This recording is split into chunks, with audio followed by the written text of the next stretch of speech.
Quando eu converso com um amigo pastor, um amigo muito evangélico, ele fala, ó, na Bíblia, no Salmo tal, fala isso, e fala, tá, mas quem escreveu a Bíblia e de que forma foi escrita aqui toda aquela narrativa?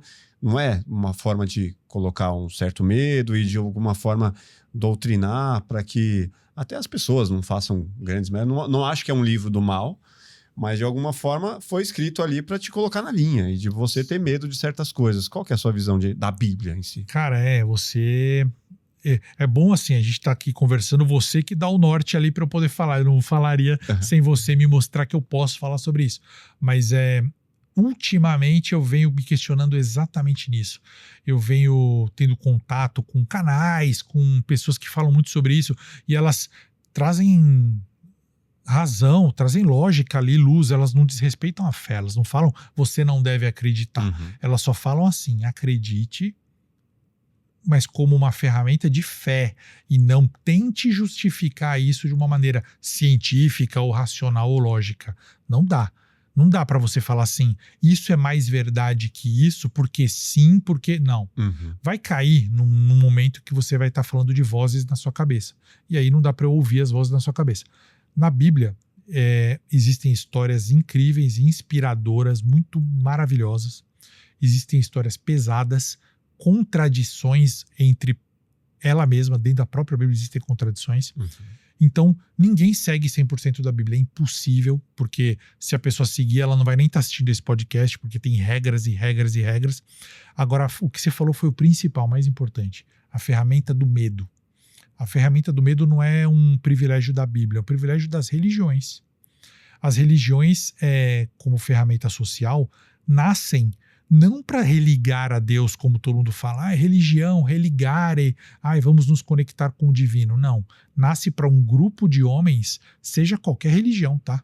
Assumir, nós temos mais propriedade na vontade de Deus do que você. Sim. Então você vai ouvir o que eu estou te falando, vai acreditar no que eu escrever, porque Deus está mais do meu lado do que do seu. Você não sabe o que Deus quer, e eu sei. Eu sou o caminho, né? Então eu tiro você da mão que criou você. Eu acredito em Deus, eu acho que Deus te criou. Teve um momento que Deus criou você especificamente.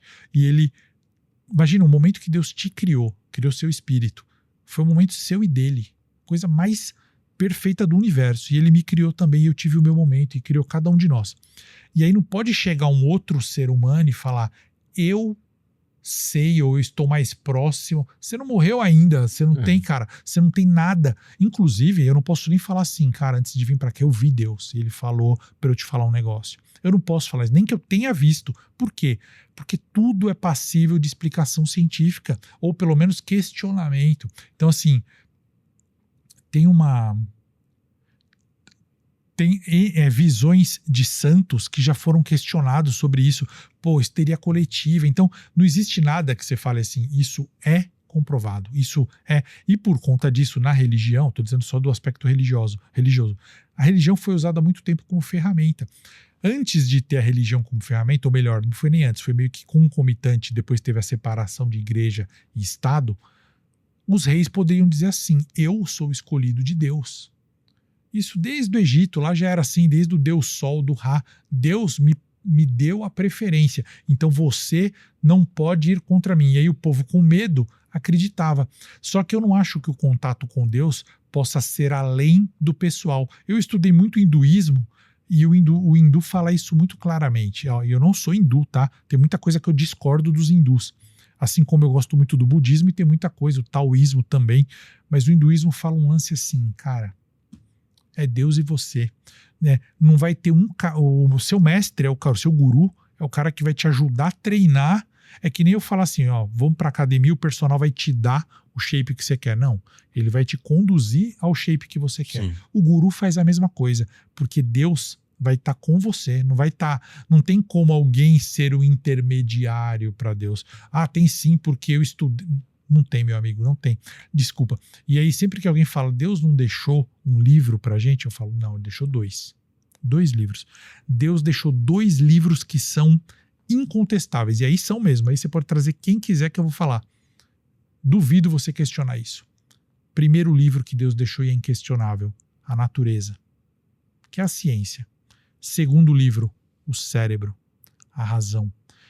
Cara, você tem a natureza e você tem seu pensamento. Com isso, nada foi escrito por Deus além disso. A natureza e a sua capacidade de raciocinar. Fora isso, é tudo mão humana. Então, assim, cara, se a natureza não me disse isso e meu cérebro não deduziu isso, é lógico que um cientista pode explicar pra gente coisas que meu cérebro não vai chegar aqui, porque eu não sou micro, não sei o que lá, radiação de... Então o cientista vem aqui e me explica sobre a radiação. Ele está explicando sobre Deus pra gente. Porque a radiação diz mais pra mim sobre Deus, a gravidade diz mais pra mim sobre Deus do que... a onda magnética, cara, ela diz mais pra gente sobre Deus do que uma palavra escrita. E outra coisa, qual palavra escrita no mundo, no universo, pode valer mais do que uma vida? Eu acho que assim, vamos supor que eu te odeie, não gosto de você, eu tenho uma raiva visceral contra você. Como eu posso achar que a minha raiva ainda vai me deixar bem diante de Deus? Não. No Deus que eu acredito, a primeira coisa para eu poder falar de Deus é eu ter me reconciliado com você. A primeira coisa. Tanto que um amigo meu, que também é da corrente evangélica, e o cara é muito amigo meu mesmo, o cara quase virou pastor, a gente é amigo até hoje, mas um dia eu tive um embate com ele, ele falou assim pra mim, a gente tem direito sim de julgar. Nós temos direito de julgar. A Bíblia está dizendo que nós temos. Aí eu falei, peraí, você tem mesmo direito de julgar. Para você julgar, você tem que fazer assim. Isso todo cristão, tá? Você tem que, primeiro, ter garantia que você é perfeito. Certeza, você tem que deitar na cama e falar, caraca, eu sou perfeito. Depois que você tiver certeza que você é perfeito e viver assim uns 80, 90 anos perfeito, sem errar, você tem direito de julgar. E a primeira pessoa que você tem que julgar tem que ser a pessoa da sua igreja. Depois que você tiver certeza que todo mundo da sua igreja está perfeito, aí você pode julgar a sociedade. Mas é assim que alguém faz? Não. Primeiro os caras cheios de defeito igual nós, aponta o dedo pro cara da rua e fala, você vai pro inferno. Cara, pelo amor de Deus. É muito bizarro, né? Agora, você já deve ter pensado nisso, mas que essa sua passagem por esse ônibus possa ter sido uma projeção astral também, e que todo esse realismo que você teve, na verdade você não teve lá, foi numa projeção, num sonho, alguma coisa? Não, aí não. Isso foi físico mesmo. Porque, assim, eu voltei para casa no mesmo dia, eu tive testemunhas, assim, eu contei para todo mundo, pro meu pai. Tinha uma namoradinha na época, ela ficou sabendo também. No mesmo dia, assim, na mesma toada, eu falei, gente, olha que bizarro. Contei. E aí meu pai pegou a lista telefônica, que é ridículo, né? Como a gente é velho, e foi procurar. E eu peguei a outra lista de empresa, a gente foi procurar o que poderia ser Sete Além, e não achamos nada, porque eu pensei que era um fretado que eu tinha pego. Eu falei, será que eu entrei num fretado de uma empresa? Mas tinha cobrador. O fretado não ia ter cobrador, e era um ônibus normal, assim, com o fretado geralmente é um ônibus bonitinho e tal. Então, assim, não foi uma viagem astral. Porém, é interessante você falar isso, porque eu tive depois um sonho com essa passagem que eu rolei ali no ônibus. Eu tive um sonho com isso. Não aconteceu nada de especial, não foi em terceira pessoa, foi em primeira. Eu deitei no sofá de casa e dormi. E eu sonhei que meu braço estava preso, colado no negócio do ônibus ali. E eu não conseguia tirar. Aí eu acordei assustado e a moça falando, desce, vai pra Sete Além, desce. E eu não conseguia sair porque meu braço estava colado. Eu acho que eu nunca contei isso pra ninguém. Não contei nem no meu canal. E aí eu acordei e eu estava deitado sobre o meu braço no sofá. Eu não sei se isso teve uma influência, mas é engraçado, porque eu sonhei com Sete Além, isso foi meses depois da experiência no ônibus. Então, por isso que lá não foi tão astral, foi mais físico mesmo. Mas eu me arrependo de ter descido, né? Mas ao mesmo tempo eu não sei se devo me arrepender, mas eu me arrependo. Você tá aqui até hoje, né? Eu fico pensando, pô, será que eu não estaria, né? Eu iria embora? Eu tenho umas perguntas rápidas aqui. Depois de tantos relatos, qual foi o único que realmente te deu medo? Eu não tenho muito esse lance. Não sei se tem um único, né? Pode ter vários também. Sim. Eu não tenho esse lance de medo, como a pessoa deve ter perguntado, mas eu tenho um relato que me marcou muito, me deixou vários e vários dias pensando nele. Até hoje, sim, é o relato que eu mais falo, que é um que se chama O Túmulo Sem Nome. Posso contar aquele rapidinho? Pode. O túmulo sem nome. Um coveiro, o Raniel, um abraço pro Raniel, inclusive. Ele trabalhava num cemitério pequeno de uma cidade aí. E aí ele foi transferido para outro cemitério. Quando ele chegou nesse novo cemitério, ele já ficou amigo de todo mundo ali, ele viu uma coisa de preto, assim, durante o dia, passando lá no fundo. Aí ele falou, caramba, eu tô vendo assombração. Depois de tantos anos trabalhando no cemitério, é a primeira vez que eu vejo uma assombração. Aí ele foi lá e não viu mais a pessoa. Só que ele viu que tinha um túmulo, sem nome na lápide, túmulo branco, e tinha uma rosa em cima do túmulo. Ele falou, caramba, o fantasma deixou uma rosa aqui. Ele não contou pra ninguém, ele falou, sou novo aqui, não quero queimar meu filme. Eles vão falar, pô, o coveiro medroso. Passaram-se aí alguns dias, quase uma semana ou uma semana talvez, ele viu de novo. Só que ele falou, não é fantasma, impossível, eu vou lá. Ele seguiu e não era fantasma, era uma mulher de véu rezando para esse túmulo. E ela pôs a flor. Quando ela levantou para sair, ela deu de cara com ele. Ele falou, peraí, a senhora tem parente aqui desse túmulo? Ela levantou o véu, a mulher era linda. E aí ele falou assim, pô, esse túmulo aqui é de algum parente da senhora? Porque não tem nome, se a senhora quiser a gente põe o nome aí e tal. Ela falou assim, não é outra coisa. Aí ele foi conversando com ela, pegando amizade, eles saíram ali pra tomar um café, ele estava interessado nela, e ela trabalhava com TI, programação e tal, e era também na época da pandemia. Ele ficava em casa, ela né, ficava em casa, não trabalhava, e ela não tinha parente nenhum vivo, ela morava com a mãe que já tinha falecido, ela não tinha parente nenhum e ela era solteira, ela não tinha relacionamento com ninguém, ela estava totalmente enclausurada na vida dela. E um dia, fortuitamente, ela encontrou esse túmulo sem nome e ela falou, essa pessoa aqui, que tá aqui, que morreu, é que nem eu. Ela não tem ninguém por ela.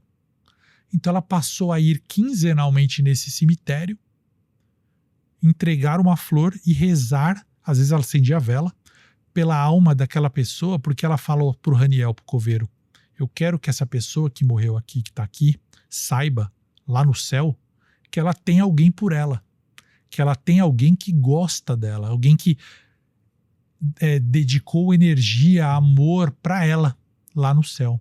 E eu vou sempre fazer isso até enquanto eu puder, para essa pessoa se sentir acolhida. E o Raniel achou aquilo lindo, né? Aí um dia, o Raniel estava ali tentando ainda, mas às vezes ele encontrava com ela, às vezes não. O administrador do cemitério falou assim, é o seguinte, chamou todo mundo e falou, a gente está ficando sem espaço aqui na ala B ali, sei lá, na ala. Então vai ter que demolir os túmulos dali. Principalmente aquele túmulo tal, ele ficou gelado, ele falou, mas e a família ali do morto tal? Aí o dono falou assim, tem ninguém enterrado ali, aquele túmulo é cenográfico.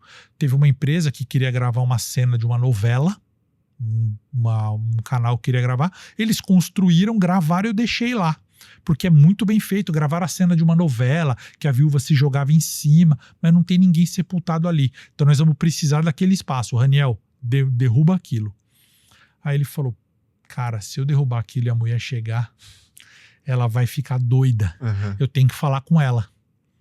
E aí ele pensou, eu vou esperar ela chegar aqui e tal, pra trocar uma ideia com ela tal, eu vou contar, porque ela tava pra dar os dias que ela chegava, porque era inconstante. E ela não veio. O chefe falou, se não demolir, aí eles tiveram que demolir. Aí ele demoliu, ele falou, agora é mais importante que eu pegue ela na porta do velório aqui do cemitério, porque se ela descobrir que o túmulo foi destruído, ela vai ficar arrasada. Ele esperou, ela não veio, aí nisso chegou a noite, eles tiveram que, o amigo dele falou lá, ó, Raniel, me ajuda aí que a gente vai ter que fazer um enterro agora. Ele falou, mas agora à noite? Os parentes vão deixar enterrar à noite? Não faz sepultamento à noite, é só de dia. Ele falou, né, que essa pessoa que morreu não tem parente nenhum, ela é uma pessoa sem parente, e ela pagou para ser sepultada nesse cemitério. Ela já comprou o jazigo. E ela não tem ninguém, tá lá no velório, o corpo dela, mas não tem ninguém vai visitar. Então a gente já pode fechar e enterrar rápido, não tem problema.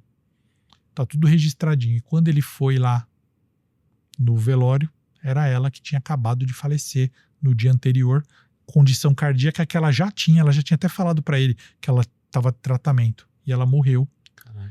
E aí, cara, o Raniel e o amigo dele, mais um outro coveiro, sepultaram ela exatamente no local onde era o túmulo sem nome. E hoje o túmulo sem nome tem nome, que é o nome dela. E aí o Raniel falou assim, cara, todos esses anos ela ia lá e rezava no túmulo que seria dela. Que não tinha ninguém ali. Ela estava rezando à toa, pro vazio. Então eu agora vou fazer o papel que ela fazia. Eu vou rezar sempre que der, eu vou vir aqui, deixar uma flor, acender uma vela, para ela saber que ela não tá sozinha, que ela tem alguém sim, que sou eu, que eu vou ficar aqui por ela, lembrando que ela existiu um dia. Caraca. E foi sensacional. Isso aí não é um relato de terror, mas eu acho assim, me marcou muito quando eu li, eu quase chorei lendo isso pro público. Sim. Eu falei, cara, que isso? É muito triste essa história de pessoas solitárias, e tem muito, eu gosto muito desse tipo de história. E essa história me balançou, e é uma que não é de terror, responde a primeira pergunta, mas não é tão assustadora. Bom, se você gostou desse corte, com certeza vai gostar do episódio completo. Vá na descrição, pegue o link, saiba muito mais sobre histórias de Sete Além, histórias de horror, histórias de terror, com Luciano Milite. Se inscreva no nosso canal, deixe seu like e até o próximo Plugado Podcast. Valeu!